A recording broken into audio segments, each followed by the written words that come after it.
বর্ষার শুরুতেই মুন্সিগঞ্জের টঙ্গিবাড়ি উপজেলার ডোহরি খালে ফেল চলছে বাল্কহেড, সক্রিয় চাঁদাবাজ চক্র। মুন্সিগঞ্জের তালতলা গরুগঞ্জ খালে প্রশাসনের বাল্কহেড চলাচল নিষিদ্ধ ঘোষণা করলেও বাল্কহেড চালকদের কাছ হতে টাকা খেয়ে একটি চক্র ফেল বাল্কহেড চলাচলে সহায়তা করছে। সকাল হতে গভীর রাত পর্যন্ত প্রতিদিন ওই খালে নিয়মিত চলাচল করছে বাল্কহেড। বর্ষাকে সামনে রেখে ওই খালে পানি প্রবাহিত হওয়ার সাথে সাথে সক্রিয় হয়ে উঠছে চাঁদাবাজ চক্র। একটি চক্র চাঁদার বিনিময়ে ওই খালে বাল্কহেড চলাচলে সহায়তা করছে। 2022 সালের 5ই আগস্ট ওই খালে বাল্কহেডের ধাক্কায় একটি ট্রলার ডুবে নারী ও শিশুসহ 10 জন নিহত হওয়ার পরে ওই খালে বাল্কহেড চলাচল নিষিদ্ধ ঘোষণা করে মুন্সিগঞ্জ জেলা প্রশাসন। কিন্তু টঙ্গিবাড়ি উপজেলার বালিগাঁও বাজার এলাকায় এবং লক্ষ্যজং উপজেলার ডোহরি এলাকায় কতিপয় চাঁদাবাজ প্রতিনিয়ত এই বাল্কহেড হতে চাঁদা নিয়ে এই বাল্কহেড চলাচলে সহায়তা করছে। আমার নাম শফিকুল ইসলাম মলিন, এই বালিগাঁও খেয়াঘাটের ইজারাদার। তো এইখান দিয়ে প্রত্যেকদিন 700-800-1000 লোক পার হয়। তো এই বালুবাহী বলগেটে অনেক জ্বালা যন্ত্রণা করে। এই বাজারের সময় প্রত্যেকদিন ঢুকলে 15-20টা করে বালগেট ঢোকে।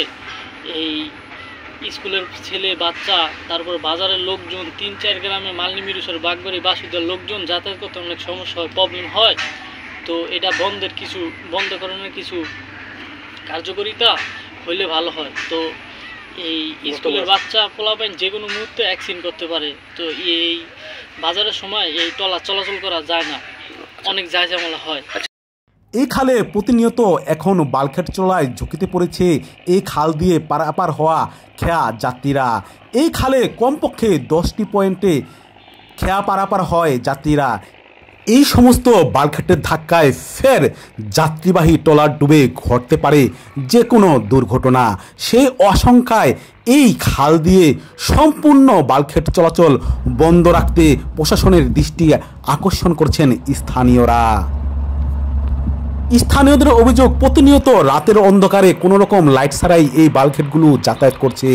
লাইট না থাকায় যে কোনো মুহূর্তে এই বাল্কহেডের ধাক্কায় আবারও ঘটতে পারে যে কোনো ট্রলার ডুবির ঘটনা।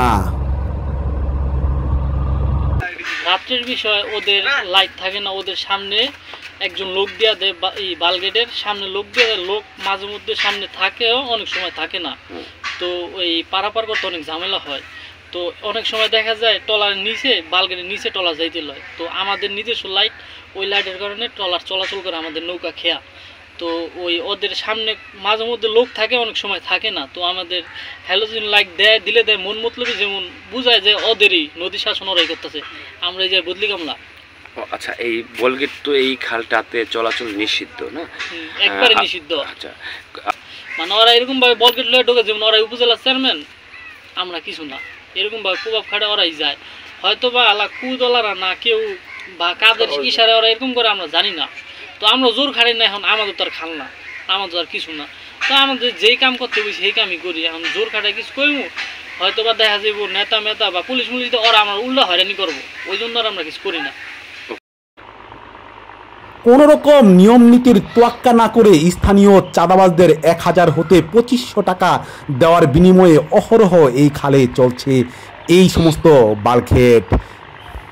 এই সমস্ত বাল্কহেডের ধাক্কায় ট্রলার ডুবে যেমন ঘটতে পারে দুর্ঘটনা, আবার এই সমস্ত বাল্কহেডের ঢেউয়ে ভাঙছে ওই খালের দুকুলো। ডেস্ক নিউজ, বিক্রমপুর চিত্র।